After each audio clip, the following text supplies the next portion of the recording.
Welcome back नाज़रीन। तफसीली खबरों में सबका मेरा खबर शेख नालू इस्लामाबाद खां घरू वज़ीर मोहसिन नकवी सां अमरीकी सफ़ीर नेटली बेकर जी मुलाक़ात थी आहे।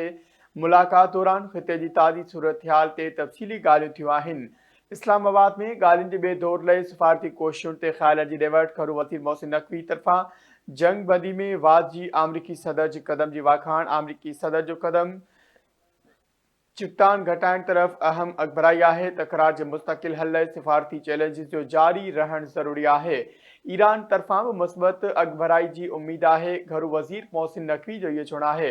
वज़ीर आज़म ऐं फील्ड मार्शल मसइले जे हल लाइ भरपूर कोशिशूं कनि पिया। उमीद ते सभु धुरियूं सिफ़ारती ऐं पुरअमन हल खे मौक़ो ॾींदियूं। नेटली वेकर तरफ़ां ख़िते में अमन ऐं तकरार जे हल लाइ पाकिस्तान जे किरदार जी वाखाण कई वई।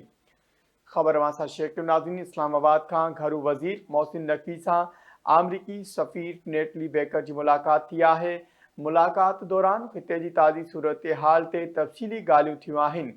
इस्लामाबाद में ॻाल्हियुनि जे ॿिए दौर लाइ सिफ़ारती कोशिशुनि ते ख़्यालनि जी ॾेवट कई वई। घरू वज़ीर मोहसिन नकवी तरफ़ां जंग बंदी में वाद जे अमरीकी सदर जे क़दम जी वाखाण कई वई आहे। अमरीकी सदर जो क़दम छिकताण घटाइण तरफ़ अहम अगबराई आहे। तकरार जे मुस्तकिल हल लाइ सिफ़ारती चैलेंजिस जो जारी रहण ज़रूरी आहे। वफ़ाक़ी घरू वज़ीर मोहसिन नकवी पारां इहो चयो वियो आहे।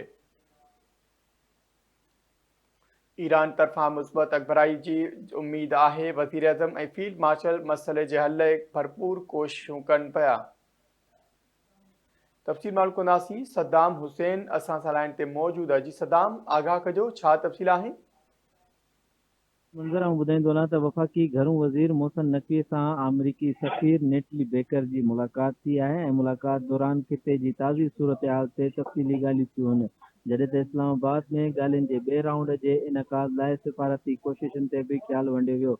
घरू वज़ीर मोहसिन नकवीअ जंग बंदीअ में वाद लाइ अमरीकी सदर डोनाल्ड ट्रंप जे क़दम खे साराहियो ऐं चयो त हीउ क़दम छिकताण खे घटाइण तरफ़ अहम अगबराई आहे। मोहसिन नकवीअ ज़ोर ॾिनो त तकरार जे मुस्तकिल हल लाइ सिफ़ारती चैनल्स जो जारी रहण ज़रूरी आहे। संदसि इहो बि चवणु हो मोहसिन नकवी जो त ईरान तरफ़ां बि मुस्बत अगबराई जी उम्मीद आहे। मोहसिन नकवीअ चयो त वज़ीर आज़म शहबाज शरीफ़ ऐं फील्ड मार्शल सैयद आसिम मुनीर मसइले जे हल लाइ हर सतह ते भरपूर कोशिश करे रहिया आहिनि।